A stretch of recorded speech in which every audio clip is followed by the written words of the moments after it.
नमस्कार मित्रांनो. नगरसेवक, आमदार, खासदार आपलेच निवडून आणायचे, अमराठी मतदारसंघ बनवून हा सगळा भूभाग गुजरातला मिळवायचा, हा यांचा डाव आहे. हिंदुत्वाच्या बुरख्या आडून मराठी संपवण्याचे राजकारण सुरू आहे.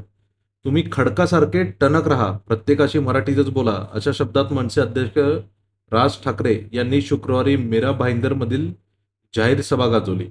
हिंदी सक्तीचा प्रयत्न तर करून बघाच, दुकानेच नाही शाळाही बंद करू, असा इशारा राज ठाकरेंनी सरकारला दिला. तुम्हाला माहित असेल मित्रांनो, निशिकांत दुबे यांनी पण याच्यावर काही वक्तव्य केलं होतं. त्याच्यावर राज ठाकरेंनी प्रत्युत्तर देताना त्यांना म्हटलंय, तुम्ही स्वतःहून काही करू नका, पण कोणी माज दाखवला तर ठेचून काढायला मागे पुढे बघू नका.